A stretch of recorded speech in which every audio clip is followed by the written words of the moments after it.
کیا Islamic banking سود کا دوسرا نام ہے؟ جیسے ساحل عدیم صاحب نے کہا ہے، مفتی تقی عثمانی صاحب کو ایک پریزنٹیشن دی گئی اور اس پریزنٹیشن کو مد نظر رکھتے ہوئے مفتی صاحب نے سود کو اسلامک بینکنگ کا نام دے کر دنیا کے سامنے متعارف کروا دیا۔ آپ سمجھتے ہیں کہ ایسا شخص جو ہے اس کو صرف ایک پریزنٹیشن دی گئی اور وہ اتنا معصوم سا بچہ ہے کہ وہ جو ہے نا اس پریزنٹیشن میں آ گیا؟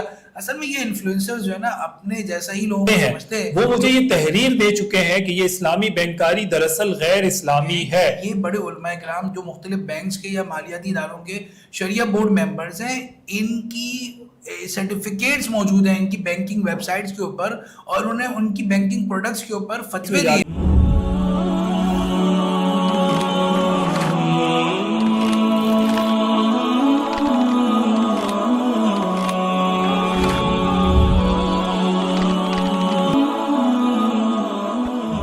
مفتی تقی عثمانی صاحب کو ایک پریزنٹیشن دی گئی اور اس پریزنٹیشن کو مد نظر رکھتے ہوئے مفتی صاحب نے سود کو اسلامک بینکنگ کا نام دے کر دنیا کے سامنے متعارف کروا دیا۔ یہ کہنا ہے جناب ساحل عدیم صاحب کا، ان کا یہ وتیرہ رہا ہے مختلف فیلڈز میں جا کے۔ ان سے جب پوچھا جاتا ہے آپ نے کیا کیا، وہ کہتے ہیں میں نے کچھ بھی نہیں کیا، کک مینوں نہیں پتا، لیکن بات میں نے ہر موضوع پر کرنی ہے۔ ابھی جناب نے ساحل عدیم صاحب نے اسلامک بینکنگ کے موضوع پر بات کرنا شروع کر دی۔ میرے ساتھ ڈاکٹر مفتی وسیع بٹ صاحب موجود ہیں۔ اسلامک بینکنگ، اسلامک فائنینس کے حوالے سے آپ یوں سمجھے کہ بہت مستند، بہت معتمد اور بہت ایک فیکٹس اینڈ فیگرز پر مبنی رائے رکھتے ہیں۔ مفتی صاحب بہت شکریہ وقت دینے کے لیے۔ مجھے یہ بتائیے گا کہ کیا اسلامک بینکنگ سود کا دوسرا نام ہے جیسے ساحل عدیم صاحب نے کہا ہے، اور کیا اس بات میں صداقت ہے کہ مفتی تقی عثمانی صاحب کو ایک پریزنٹیشن دی گئی اور اس پریزنٹیشن کو دیکھتے ہوئے مفتی صاحب نے اسلامک بینکنگ کو، سود کو اسلامک بینکنگ کا نام دے دیا؟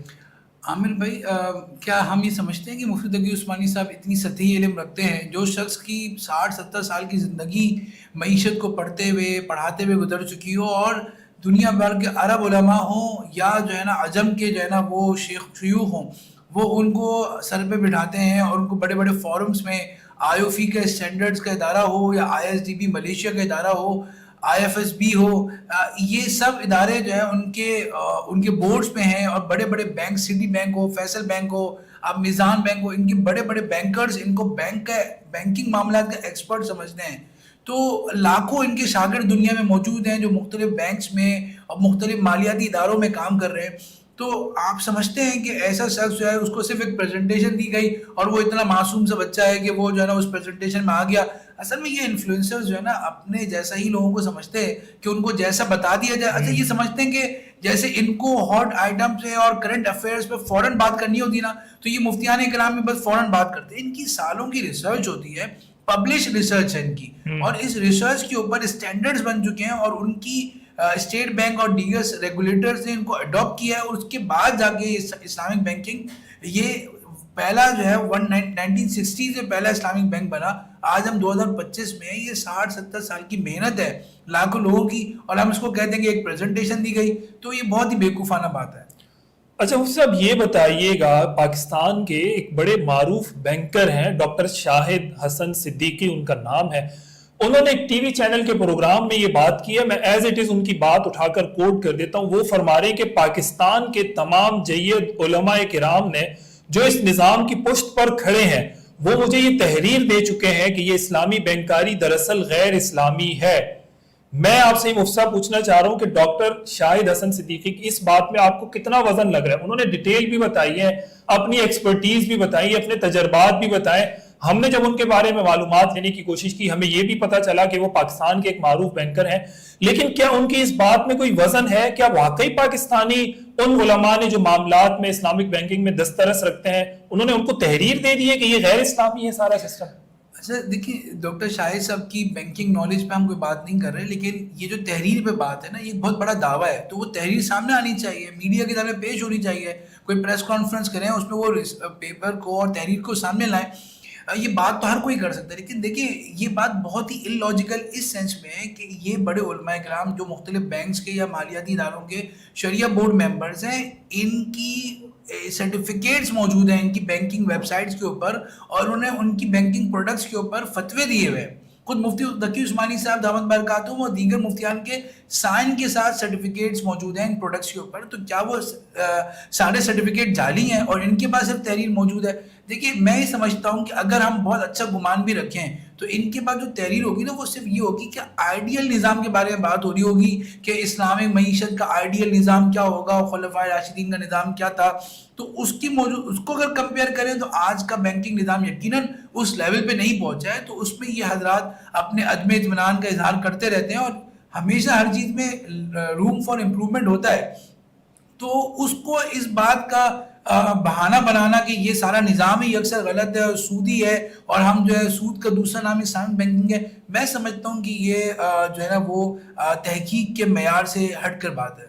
اچھا صاحب ایک اس پر بھی کمنٹ کر دیں کہ اینکر نے جو اس ٹی وی پروگرام کو ہوسٹ کر رہے تھے, رضوان جعفر ان کا نام ہے, جی ٹی وی کے معروف اینکر ہیں, اور انہوں نے سوال کے دوران یہ بات کی کہ بھائی مارکیٹ میں اسلامی شہد بکتا ہے, مارکیٹ میں اسلامی مشروبات بکتی ہیں, مارکیٹ میں اسلامی نام سے چیزیں بکتی ہیں, تو یہ اسلامک بینکنگ بھی اسی اسلامی شہد کی طرح ایک ہے تو وہی, یعنی ہے تو وہی کنونشنل, وہی سودی نظام ہے سارا, لیکن اس کے ساتھ اسلامی لگا دیا گیا اسلامک بینکنگ. تو کیا یہ واقعی عام شہد, اسلامی شہد, سودی بینکنگ, اسلامک بینکنگ, کوئی فرق نہیں ہے ان میں؟ اصل میں لوگوں میں کانسیپٹ یہ ہے کہ شاید اسلامک ٹچ دینے سے چیزیں بک جاتی ہیں, حالانکہ اسلامک ٹچ دینے سے چیزیں تو زیادہ سینسیٹیو ہو جاتی ہیں. تو یہ کوئی شخص اپنی غلط چیز کو یعنی بینکنگ کو, سودی چیز کو بیچ کرنے کے لیے, اچھا دیکھیے کنونشنل بینک تو ویسے ہی پروفیٹیبل چل رہا تھا نا, اس کو آگے ایسا تو نہیں تھا کہ وہ سروائیول اس کا نہیں تھا اور اس کو اسلامک ٹچ دے دیا تاکہ وہ مارکیٹ میں بک جائے. وہ پہلے سے ہی ان کی 5 انگلیاں کڑائی میں تھی تو ان کو کوئی ضرورت نہیں تھی. یہ تو مسلمانوں کو اور شریعہ کانشیس لوگوں کو ضرورت تھی کہ ان کی پروڈکٹس اور ان کو بینکنگ نیڈ اسلامی وے میں آ جائے.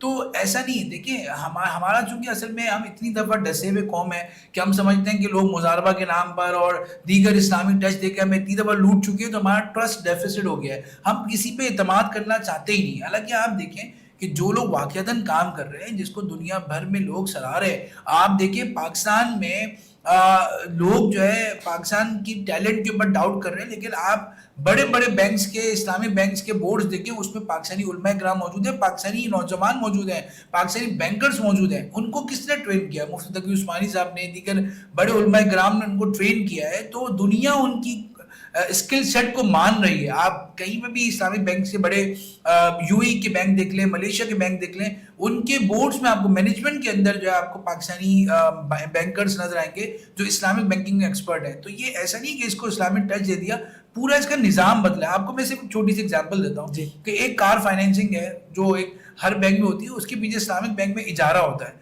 اب یہ اجارہ ایسا نہیں کہ کسی دارالعلوم کے اندر کمرے میں بیٹھ کر اجارہ کو کسی نے ٹچ دیا اور آج سے شروع ہو گیا, بلکہ بحرین میں ایک ادارہ ہے جس میں تمام مسالک کے چوٹی کے علماء کرام موجود ہیں, جن کو ہم کہتے ہیں آیوفی, جو کہ اسٹینڈرڈ بناتا ہے. تو اس نے ایک پوری دنیا کے ماہرین سے مشورہ کر کے اجارہ کیسے چلے گا اس پر ایک ڈاکومنٹ بنایا, ایک مینول بنایا. پھر وہ اسٹیٹ بینک نے اس کو چیک کیا اور اسٹیٹ بینک نے اس کو اپنا ملکی قانون کے طور پر اڈاپٹ کیا. پھر وہ سارے بینکوں کو سرکولر کیا کہ آج سے آپ نے اس کے مطابق اجارہ کرنا ہے, اور ہر بینک کے جو 3 شریعہ مفتیان اکرام ہوتے ہیں انہوں نے اس کو چیک کر کے اس کو سرٹیفائی کیا. اس کے بعد ایک بینک اپنی برانچ کے اندر کار فائنینسنگ اجارہ پہ دیتا ہے. تو یہ اتنا بڑا نظام ہے, اس کو ہم کہتے ہیں کہ یہ اسلامی شہد ہے, تو یہ دیانتداری کے خلاف ہے. اسلامی بینکس کے بارے میں انہوں نے ایک اور الزام یہ لگایا کہ اسلامک بینکس اپنے کھاتے داروں کا استحصال کر رہے ہیں. اس حوالے سے آپ کیا کہیں گے جواب دیتے ہوئے؟ کیا واقعی اسلامک بینکس اپنے کھاتے داروں کا استحصال کر رہے ہیں؟ دیکھیے اسلامک بینک آئسولیشن میں کام نہیں کرتے کہ ایک بینک ہے اور ایک کسٹمر اس کے پاس آیا اور چپ کے اس نے جو ہے اس کا استحصال کر لیا. یہ دیکھیے بینک جب منی کریشن میں بات آتی ہے نا, پیسے پہ بات آتی ہے, اور پبلک منی کی بات آتی ہے کہ عوام کا پیسہ کسی ادارے میں رکھا ہو, تو یہ بہت اوور ریگولیٹڈ ادارہ ہوتا ہے, یعنی جس پر اسٹیٹ بینک کی, جس پر ملک کی معیشت کا انحصار ہوتا ہے. آپ دیکھیں حکومت بھی, کسی بھی حکومت, کسی بھی آپ ملک میں دیکھ لیں, حکومت پیسے عوام سے جو وصول کرتی ہے وہ بھی بینک کے تھرو کرتی ہے, اور عوام میں جو سرکولیشن ہوتی ہے وہ بھی بینک کے تھرو ہوتی ہے. تو ہر ملک کی بینک حکومت کی سب سے بڑی نظر ہوتی ہے بینک کے اوپر کہ بینک جو ہے سسٹینیبل چلے اور ایکسپلائٹ نہ کرے, تاکہ جو ہے ملک کی معیشت چلتی رہے. تو آپ اگر سمجھ سکتے ہیں کہ 25% پاکستان میں بینکنگ جو ہے اسلامک ہو رہی ہے، تو کیا 25% پاکستانی عوام کے ساتھ استحصال کیا جائے گا اور حکومت خاموش بیٹھی رہے گی، ساری سیاسی جماعتیں خاموش بیٹھی رہیں گی؟ یہ بات کیا جو ہے قومی اسمبلی میں نہیں آئے گی؟ اس پر کوئی عدالت سو موٹو ایکشن نہیں لے گی؟ ایسا نہیں ہے. دیکھیں آپ، یہ ایک پروپیگنڈا ہے. آپ اس پہ ضرور یہ دیکھ سکتے ہیں کہ اسلامک بینک جو ہے حقیقی نفع شیئر کرتے ہیں.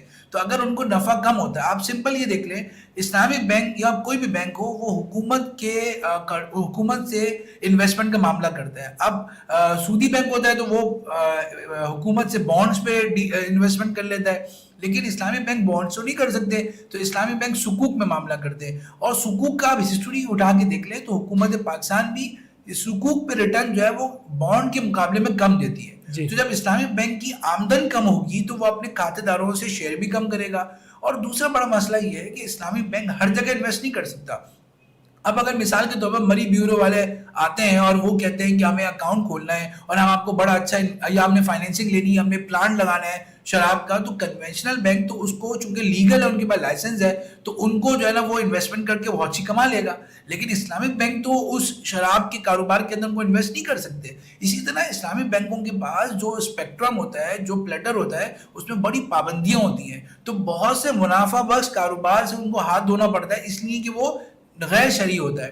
تو جب وہ ہر جگہ انویسٹ نہیں کر سکتے تو وہ زیادہ کما بھی نہیں سکتے. اچھا صاحب، اس میں انہوں نے ایک اور چیز کا حوالہ دیا ڈاکٹر شاہد حسن صدیقی صاحب نے، میں اس کو بھی کوٹ کر دوں. وہ کہہ رہے ہیں کہ 25% لوگوں کے اکاؤنٹس اس وقت اسلامک بینکس میں ہیں اور 75% کے کنونشنل بینکنگ کے اندر، یعنی اس سیکٹر میں ہے. ایک تو انہوں نے کہا کہ یہ عوام کا عدم اعتماد ہے اسلامک بینکس کے اوپر. پھر اس کی دلیل میں انہوں نے کہا اس کی وجہ یہ ہے، انہوں نے 400 ارب کا فیگر انہوں نے کوڈ کیا کہ اینولی سالانہ اسلامک بینکس، یہ جو 25% ہے اس کی بات کر رہا ہوں، کہ 25% کے ہوتے ہوئے 400 ارب سالانہ یہ منافع جو ہے نا کھا رہے ہیں لوگوں کا، جو کنونشنل بینکس دے رہے ہیں. تو یہ کیسے اسلامی ہے؟ اور پھر اسی تناظر میں انہوں نے لوگوں کے عدم اعتماد اور اعتماد کو اسلامک بینکس اور کنونشنل بینکس کے درمیان تولا، اس کو کمپیئر کیا انہوں نے. آپ کیا کہیں گے اس حوالے سے؟ واقعی یہ حقیقت ہے؟ دیکھیے، اس کو تو پازیٹیو یہ لینا چاہیے کہ 25% عوام 20 سال کے اندر یہاں پہنچ گئی. یہ دیکھیے کنونشنل کا جو نظام تھا نا 2 صدیوں سے چل رہا ہے،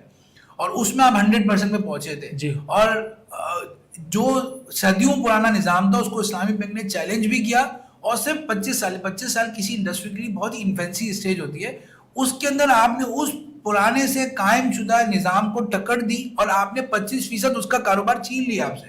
آپ اس کو دیکھیں نا کہ 25% عوام جو پہلے سے سیٹل تھی، اس کو جو ہے نا وہ نفع مل رہا تھا، اس کا کاروبار تو ہم نے چھین لیا. یعنی یہ ایک مثبت پیش رفت ہے. اور دوسری بات آپ یہ دیکھیں کہ آپ کوئی بھی گراف لے لیں، اسلامک بینکنگ کا سائز بڑھ رہا ہے. تو یہ جو اعتماد بڑھ رہا ہے نا، کم نہیں ہو رہا. ایسا نہیں ہو رہا کہ 30 سے 25 پہ آئے، بلکہ یہ 20 سے 25 پہ آئے، اور 3 سال کے اندر انشاءاللہ 100% ہو جائے گا، جو اسٹیٹ بینک کا ایک ٹارگٹ بھی ہے. تو اس کو پازیٹیو لینا چاہیے. عوام کا اعتماد بڑھ رہا ہے. ابھی ریسنٹلی اسٹیٹ بینک نے جو ہے نا ایک کیب اسٹڈی بھی کیا ہے کہ عوام کا کیا اعتماد ہے، اور اس سے پہلے بھی کیا تھا. تو ابھی جو ہمیں ان آفیشیل اس کے جو نتائج ملے ہیں بڑے ہی امید افزا اور حیرت انگیز ہیں کہ عوام کا اعتماد جو ہے وہ اسلامی بینکوں پہ دن بدن بڑھ رہا ہے، اور وہ چاہ رہے ہیں کہ اسٹیٹ بینک اس کے بارے میں یہ بات کر رہا ہے کہ 3 سال کے اندر یہ 25 سے 100% پہ چلی جائے گی کہانی. اس کا مطلب یہ اسٹیٹ بینک تو اسلامک بینکنگ کو پروموٹ کر رہا ہے. تو اگر ایک غلط چیز ہے اسلامک بینکنگ اور عوام کا اعتماد نہیں ہے، پاکستانی عوام اس کو نہیں چاہتی، پھر اسٹیٹ بینک کیوں ایسا کام کرنے جا رہی ہے؟ کیوں اس کو پروموٹ کر رہی ہے؟ دیکھیے بالکل لاجیکل بات ہے کہ اگر اعتماد، دیکھیے اسٹیٹ بینک کا ایک بہت بڑا مینڈیٹ ہوتا ہے فائنینشیل انکلوژن. یعنی وہ چاہتے ہیں کہ ساری انڈسٹری جو ہے وہ بلیک پہ نہ چلے بلکہ بینکنگ کے تحت چلے، اور وہ چاہتے ہیں کہ سب کے اکاؤنٹس ہو. تو وہ کام کرنا چاہتے ہیں جس کے ذریعے لوگوں کا اعتماد ہو. تو وہ کیوں ایسی چیز لے کے آئیں گے جس سے لوگ بینکنگ سے اور نکل جائیں؟ بلکہ وہ دیکھ رہے ہیں کہ اگر ہم اسلامک بینکنگ کو فروغ دیں گے تو وہ لوگ بھی جو آج تک بینک سے ہٹے ہوئے ہیں اس لیے کہ سود ہے، وہ بھی بینکنگ کے اندر آ جائیں گے. اور یہ بہت سارے پیپرز بھی پبلش ہو چکے ہیں، بہت سارے سروے پاکستان میں ہو چکے ہیں جس کے مطابق پاکستانی عوام یہ کہتی ہے کہ ہم آج تک بینک سے دور اس لیے ہیں اور کیش میں ڈیلنگ اس لیے کر رہے ہیں کہ ابھی تک ہمیں اسلامک بینکنگ مکمل طور پر اویلیبل نہیں ہے. جس دن اویلیبل ہو جائے گی آپ دیکھیں گے ہماری اکانومی اور ترقی کرے گی، کیونکہ لوگ زیادہ اپنا پیسہ بینک میں لے کے آئیں گے اور چینلائز ہوگا، وائٹ منی آئے گی، بلیک منی کم ہوگی. بہت شکریہ ڈاکٹر مفتی وسیع بٹ صاحب، آپ نے ان تمام اعتراضات کو بہت اچھے طریقے سے آپ نے اس کا جواب دیا ہے، اور مجھے امید ہے کہ اس سے عوام کی رہنمائی بھی ہوگی. اور آپ سے جو لوگ اس کو دیکھ رہے ہیں، ناظرین سے میں یہ گزارش کروں گا کہ وہ لوگ جو موضوعات پر دسترس نہیں رکھتے، علم آپ نے سیکھنا ہے علماء سے سیکھیں، اسلامک بینکنگ کے بارے میں آپ نے جاننا ہے تو ان علماء کو فالو کریں کہ جو اس بارے میں جانتے ہیں، بات کرتے ہیں، دسترس رکھتے ہیں، جن کی بات سنی جاتی ہے، جو اتھارٹی مانے جاتے ہیں. اور اس طرح کے چلتے پھرتے لوگ جو کسی بھی موضوع پر کسی بھی وقت منہ اٹھا کر آ کر سوشل میڈیا پر بات کر کے لوگوں کو گمراہی کی طرف دھکیلنا شروع کر دیتے ہیں، ان لوگوں کو ان موضوعات پہ ہرگز نہ سنیں. مزید اگر اس موضوع پر آپ کے جو بھی سوالات ہیں آپ کمنٹ باکس میں ڈالیں، انشاءاللہ اس موضوع کو کوشش کریں گے جتنا کھولنے کی اور جتنا ہم اس کو کر سکے فیکٹس اینڈ فگر کے ساتھ ضرور آپ